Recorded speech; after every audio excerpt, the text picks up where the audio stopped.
હવે વિદ્યાર્થી મિત્રો, આપણે જે થિયરી જોઈએ છે, જે ટોપિક જોઈએ છે, તેના પછી આપણે તેના જ એક્ઝામ્પલો ગણીએ. હવે આજે એક નવી થિયરી ચાલુ કરવાના છીએ, એટલે કે જોવાના છીએ. જે આપણો ટોપિક છે 1.6, જે ઘણા વિદ્યુત ભારો વચ્ચે લાગતું બળ. એક વિદ્યુત ભાર હશે, તેના પર ઘણા બધા વિદ્યુત ભારના લીધે લાગતું બળ હશે, તે આપણે શોધવાનું છે. અથવા આ થિયરીને આપણે બીજું પણ નામ કહી શકીએ છીએ, સંપર્કપણાનો સિદ્ધાંત. તો આપણે જે કુલમ્બનો નિયમ જોઈ ગયા છે, તો અહીંયા આપણે એમાં શું કરતા હતા, Q1 અને Q2 બે વિદ્યુત ભારો લેતા હતા. તો અહીંયા બે વિદ્યુત ભારો વચ્ચે બળ લાગતું હતું. માની લો કે Q2 પર બળ લાગે છે અથવા Q1 પર લાગે છે.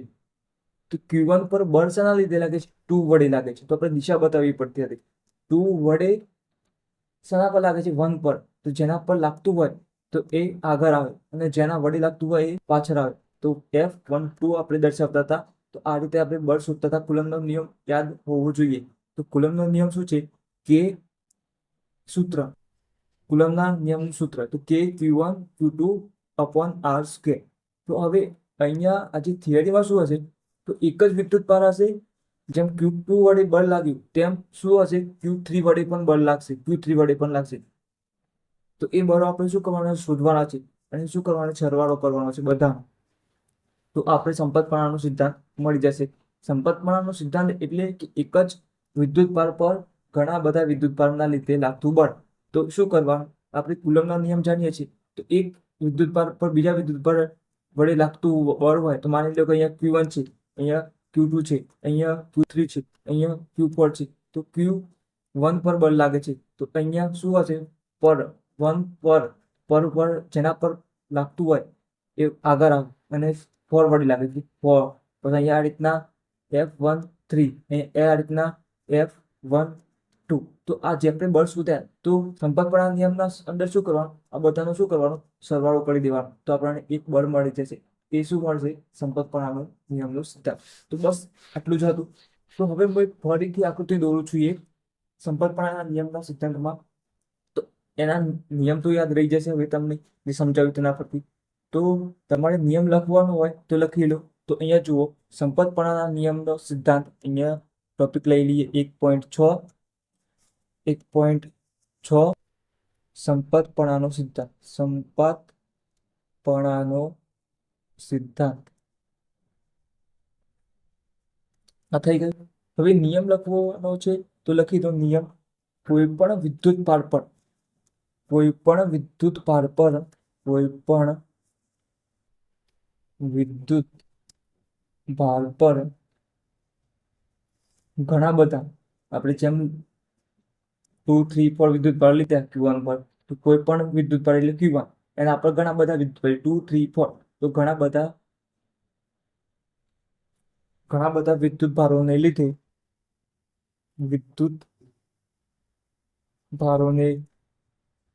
લીધે લાગતું કુલ બળ, કુલમ્બ બળ. એક વિદ્યુત ભાર છે, એના પર ઘણા બધા વિદ્યુત ભારને લીધે લાગતું કુલમ્બ બળ, એટલે કુલ કુલમ્બ બળ એ શાના બરાબર થશે? તો એ છે દરેક વિદ્યુત ભાર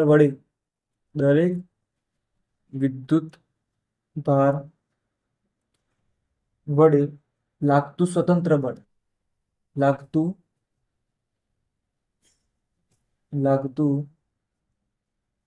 સ્વતંત્ર બળ. લાગતું શું છે? સ્વતંત્ર બળ. લાગતું સ્વતંત્ર કુલમ્બ બળ. અહીંયા સ્વતંત્ર કુલમ્બ બળ ના સદિશ સરવાળા જેટલું હશે. સદિશ સરવાળા જેટલું હશે. આપણે કુલમ્બનો નિયમ સરવાળા જેટલું હશે. આપણે કુલમ્બનો નિયમ જોયો હતો, ત્યાર પછી એનું સદિશ સ્વરૂપ પણ જોયું હતું. કારણ કે બળ સદિશ સ્વરૂપે દર્શાવવામાં આવે છે, એટલે કુલમ્બનો નિયમ પણ સદિશ સ્વરૂપે દર્શાવવો જરૂરી છે. હવે આપણે જે આકૃતિ ડ્રો કરી હતી, અમને એક રફ આકૃતિ એક ફરીથી ડ્રો કરીએ. તો માની લો કે અહીંયા Q1 કુલમ્બ બળ છે. Q1 શું છે? વિદ્યુત ભાર છે. અહીંયા Q1 વિદ્યુત ભાર છે. હવે એના પર ઘણા બધા વિદ્યુત ભાર, કોઈ પણ વિદ્યુત ભાર એટલે Q1. અને પર ઘણા બધા વિદ્યુત ભારને લાગતું કુલંબ બળ, કુલંબ બળ એટલે ઘણા બધા વિદ્યુત ભારો આપણે દોડીએ છીએ, એમાંથી આપણે 3 વિદ્યુત ભારો લઈએ છીએ, Q2, Q3 અને Q4. તો માની લો કે અહીંયા Q2 લઈ લીધું, અહીંયા Q3 લઈ લીધું અને અહીંયા Q4. તો આના લીધે આના પર બળ લાગે છે, તો બળ Q1 પર લાગે છે તો દિશા આ તરફ, Q3 વડે લાગે છે Q1 પર તો દિશા આ તરફ, Q4 વડે લાગે છે તો દિશા આ તરફ. આ થઈ ગયું. હવે આપણે બળ પણ દર્શાવવું પડશે. જો Q1 એટલે કોઈ પણ વિદ્યુત ભાર એટલે Q1 આવી ગયું, તેના પર ઘણા બધા વિદ્યુત ભાર એટલે Q2, Q3, Q4, 5, 6, 7 અનંત સુધી આપણે લઈ શકીએ, પણ આપણે 2, 3, 4 બતાવીએ છીએ અહીંયા. હવે આનો સરવાળો શોધવો હોય, સંપર્કપાળાનો સરવાળો એટલે બધા બળોનો સરવાળો કરવાનો છે.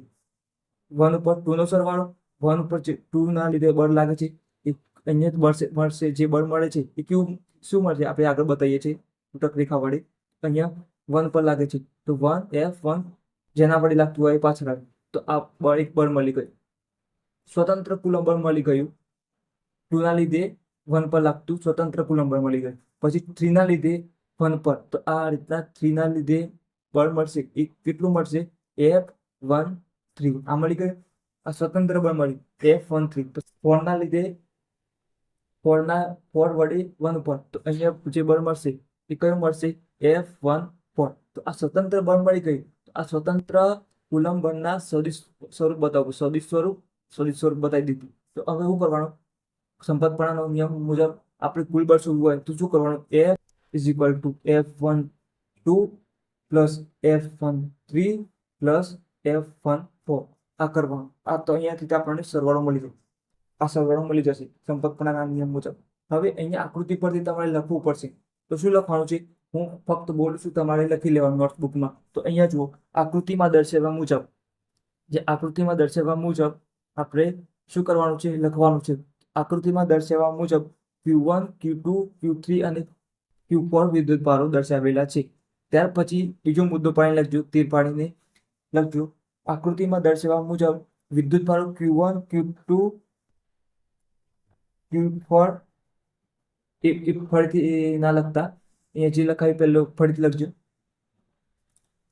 અહીંયા જો આકૃતિ પરથી લખવાનું છે તો શું લખવાનું છે, આકૃતિમાં દર્શાવવા મુજબ Q1, Q2, Q3 અને Q4 વિદ્યુત ભારો દર્શાવેલા છે. ત્યાર પછી બીજો મુદ્દો પાડીને લખજો, એક વિદ્યુત ભાર Q1 પર બીજા વિદ્યુત ભારો Q2, Q3, Q4 ના લીધે બળ લાગે છે. Q1 પર Q2, Q3 અને Q4 ના લીધે બળ લાગે છે. તેના લીધે લાગતું બળ, નીચે એક ફરીથી મુદ્દો પાડીને લખજો, તેથી તેના પર લાગતું બળ દરેક વિદ્યુત બળ વડે લાગતા સ્વતંત્ર બળના સદિશ સરવાળા જેટલું હોય છે. તો જે સ્વતંત્ર બળ શોધે છે તેના સદિશ સરવાળા જેટલું બળ હોય છે. ફરીથી બોલું છું, તને તે મુદ્દા ફરીથી લખજો. આકૃતિમાં દર્શાવ્યા મુજબ વિદ્યુત ભારો Q1, Q2, Q3 અને Q4 આકૃતિમાં દર્શાવેલા છે. એક વિદ્યુત ભાર Q1 પર Q2, Q3 અને Q4 વડે બળ લાગે છે. તે અનુક્રમે બળ F12, F13, F14 છે, જે સ્વતંત્ર બળ છે. ત્યાર પછી કુલ કુલંબ બળ શોધવા માટે અથવા કુલ બળ શોધવા માટે આ સ્વતંત્ર બળોનો સરવાળો કરવામાં આવે છે. એવી રીતે આપ તમારા શબ્દમાં લખશો તો પણ ચાલશે. આ થઈ ગયું. હવે શું કરવાનું છે, આપણે બળ શોધવાનું છે. લાગતું શું કરવાનું છે, બળ શોધવાનું છે, સ્વતંત્ર બળ. તો હવે બળ શોધવા માટે શું કરવાનું, આપણે જે કુલંબનો નિયમ સદિશ સ્વરૂપ જોઈ ગયા સૂત્ર, ફક્ત એ સૂત્ર જ મૂકવાનું છે. તો આપણે સૂત્ર લખીને આગળ જઈએ. તો હવે Q1 પર Q2 વડે બળ લાગતું હતું તો એ લખવાનું, Q1 પર Q2 વડે લાગતું બળ, તો અહીંયા લખવાનું છે શું, હવે Q1 પર Q2 વડે લાગતું બળ, તો આપણે અહીંયા બતાવીશું શું છે, F12 સદિશ સ્વરૂપ. આ આપણે દર્શાવવું પડશે. હવે કુલંબના નિયમ મુજબ આપણે બતાવવું પડશે F12 કે Q1, Q2 બે વિદ્યુત ભારો વચ્ચે લાગતું બળ Q1, Q2 upon R². પણ અહીંયા 1, 2 આવે છે તો અહીંયા આપણે 1, 2 બતાવવું પડશે, એનો વર્ગ. અને અહીંયા દિશા પણ બતાવવી પડશે, એકમ સદિશ R12 કેપ એટલે સદિશ બતાવવાનું છે. આ એક મળી ગયું. હવે શું કરવાનું છે, આ એક મળી ગયું, અથવા તમે સમીકરણ 1 પણ કહી શકો છો, અથવા નહીં પણ લખો તો પણ ચાલશે. હવે Q1 પર Q2 વડે તે લખાઈ ગયું. હવે Q1 પર Q3 વડે, તેવી જ રીતે Q1 પર Q1 પર તેવી જ રીતે Q3 વડે લાગતું બળ શું થશે? F13 એ આપણે શોધવાનું છે. તો F13 ઇઝ ઇક્વલ ટુ શું થશે? કે Q1 અને 3 છે તો 3 આવશે અહીં અપોન R13 નો વર્ગ અને અહીંયા દિશા બતાવે R13 કે સમીકરણ 2 આ થઈ ગયું. હવે તેવી જ રીતે આપણે 3 વિદ્યુત ભારો લીધા છે 2, 3 અને 4 અને જેના પર લાગે છે એ Q1 છે. તો આ 2, 3 આવી ગયો અને હજી બાકી છે 4 બાકી છે. તો હવે Q1 પર Q4 વડે લાગતું બળ શું મળશે? F14 સદિશ થઈ ગયું. તો હવે F14 પણ શોધવાનું છે. F14 સદિશ ઇઝ ઇક્વલ ટુ કે Q1 Q4 upon R14 square R14 નો કેપ એટલે સદિશ સમીકરણ 3. હવે આપણે શું કરવાનું છે? સરવાળો કરવાનો છે. તો સંપર્કપણાના નિયમ મુજબ આપણે સરવાળો કરશું. તો Q1 પરનું Q1 પર Q2 Q3 Q4 ને લીધે લાગતું બળ શું મળશે? લાગતું બળ આપણે F1 નામ આપી દઈએ. શું આપી દઈએ? F1 બતાવી દઈએ અને બતાવી દેજો આગળ તમે અહીંયા F1 બતાવી દેજો. F1 તો શું થશે? સરવાળો થશે. દરેકનો સરવાળો કરવાનો છે. તો સરવાળામાં શું આવશે? દરેકનો સરવાળો કુલ નંબર શોધવા માટે F12 plus F13 plus F14 આ રીતે સરવાળો કરવાનો છે. હવે દરેકની કિંમત મૂકી દેવાની છે. કિંમત મૂકશું તો શું થશે? કે Q1 Q2 upon R12 square R12 cap આ F12 ની કિંમત મૂકી. હવે 13 નહીં મૂકીએ તો કે Q1 Q3 R13 square R13 cap આ થઈ ગયું. હવે 14 ની કિંમત મૂકી તો કે Q1 Q4 R14 નો વર્ગ અને R14 નો કેપ અહીંયા બતાવી દેજો. તમારે બતાવતું નહીં હોય વિડીયોમાં તો હું ફરીથી લખું છું કે Q1 Q4 R14 એનો વર્ગ અને R14 નો કેપ R14 કેપ આ થઈ ગયું. તો અહીંયા હવે જે કોમન નીકળતું હોય કાઢી લેવાનું. કોમન શું છે દરેકમાં? જો રાઉન્ડ કરું છું કે Q1 અને કે Q1 આટલું દરેકમાં કોમન છે. અહીંયા જો અલગ છે 1 2 છે 1 3 છે 1 4 છે.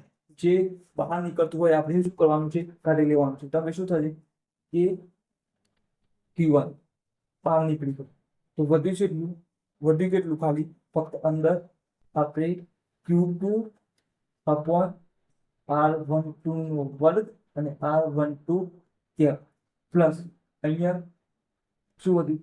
Q3 અપોન R13 એનો વર્ગ અને R13 નો કેપ પછી વધી કેટલું? Q4 R14 એનો વર્ગ અને R14 નો કેપ આ કૌંસમાં બતાવો. જે દરેકમાં સમાન છે એ શું કરવાનું? બહાર કાઢી લેવાનું અને બીજું બધું કૌંસમાં મૂકી દેવાનું. આને કહેવાય કોમન કાઢેલું કહેવાય. હવે તમારા ચોપડીમાં જે બુકમાં જે આપેલો છે તેવી રીતે આપણે લખીએ છીએ. તો અહીંયા ચોપડીમાં શું કરીશું? ફક્ત અહીંયા કેની કિંમત મૂકી છે. તો કેની કિંમત મેં તમારે યાદ રાખવી હતી. શું હતું કેની કિંમત? તો કેની કિંમત આપણે યાદ રાખવાની છે. શું હતું? 1/4πε0. તો હવે અહીંયા F1 ઇઝ ઇક્વલ ટુ શું થશે? કેની કિંમત મૂકીએ છીએ તો કેની કિંમત મૂકીએ તો શું થાય? 1/4πε0 આ થઈ ગયું. હવે ઉપર 1 છે અને અહીંયા Q1 છે. Q1 ગુણાકારમાં આવે તો શું આવે? Q1 જ આવે. અહીંયા સીધું આપણે 1 ને કેન્સલ કરીને Q1 જ કરી દઈએ છીએ અને બીજું બધું કૌંસમાં લખી દેવાનું. Q2 અપોન શું છે? R12 નો વર્ગ અને R12 કેપ એટલે દિશા. Q3 R13 નો વર્ગ R13 કેપ. હવે Q4 તો Q4 માટે શું લખવાનું છે? Q4 અપોન R14 નો વર્ગ અને R14 નો કેપ આ થઈ ગયું. હવે અહીંયા આ ચોપડીનો જવાબ છે, તમારી બુકનો જવાબ છે. પણ હવે આ તો આપણે 4 એટલે કે Q1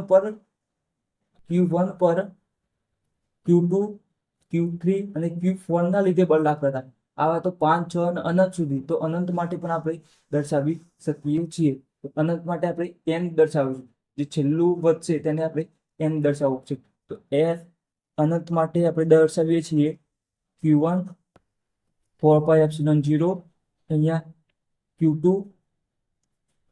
R12 square R12 cap plus Q3 R13 square R13 cap, Q4 R14 નો વર્ગ અને R14 કેપ. અને અનંત દર્શાવવું એટલે ડેશ કરી પ્લસ કરી અહીંયા પ્લસ કરી સંખ્યા નથી અહીંયા નીચે લખું છું પ્લસ કરી અહીંયા ડેશ કરી અને અહીંયાથી તમારે શું કરવાનું છે? પ્લસ બતાવવાનું છે. અહીંયા પ્લસ ડેશ અને પ્લસ કરીને અનંત માટે n બતાવશું. અહીંયા 2, 3, 4 તો અહીંયા શું આવશે? Qn આવશે. એ આપણને ખબર નથી 100 છે 1000 છે એમ આગળ છેલ્લું છે અનંત. તો અહીંયા Qn આવી ગયા. અહીંયા શું આવશે? 1 પર તો 1 તો આવવાનું છે. અહીંયા 4 છે તો અહીંયા શું આવશે? n આવશે. n નો વર્ગ અહીંયા 1 n કેપ. આ થઈ ગયું. આ તમારો બુકનો જવાબ છે. આ શું છે? બુકનો જવાબ છે. હવે આ તમારો લાસ્ટ જવાબ છે. આ હતો સંપતપણાનો નિયમ. શું કરવાનું છે? ફક્ત સરવાળો કરવાનો છે. કુલમ્બના નિયમનો સરવાળો. સંપતપણાનો સિદ્ધાંત એટલે અથવા એક વિદ્યુતભાર પર બીજા વિદ્યુતભારોને ઘણા બધા વિદ્યુતભારોને લાગતું બળ. તો એ શું છે? ફક્ત કુલમ્બના નિયમનો સરવાળો. કુલમ્બનો નિયમ વાપરવાનો 1 પર 2 વડે, 2 પર 1 પર, 1 પર 3, 1 પર 4, 1 પર અનંત. આ બધાનું બળ શોધી લેવાનું કુલમ્બના નિયમ પછી. પછી શું કરવાનું? સરવાળો કરી દેવાનું. તો આ થઈ ગયો સંપતપણાનો નિયમ. હવે આ છે અહીંયા 4 કરતા આપણે 4 બતાવ્યા છે. 4 કરતા વધારે વિદ્યુતભારો વડે પણ આપણે બળ શોધી શકીએ છીએ. તો હવે આ જે સદિશ સરવાળો છે, સદિશ સરવાળો સામાન્ય રીતે સમાંતર બાજુ ચતુષ્કોણના નિયમ પરથી મેળવવામાં આવે છે. હવે આ ચતુષ્કોણનો નિયમ છે અને એક બીજું છે સદિશ સરવાળો. સદિશ સરવાળો બે રીતે શોધી શકાય છે. એક છે ચતુષ્કોણનો નિયમ અને બીજો ત્રિકોણનો નિયમ.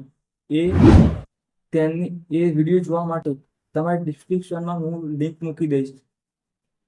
સાનું સદિશ સરવાળા માટે સમાંતર બાજુ ચતુષ્કોણનો નિયમ અને અહીંયા જો સદિશ સરવાળા માટે બે આવે છે. અહીંયા ફક્ત લખું છું, તમારે લખવાનું નથી. આઈડી સદિશ સરવાળા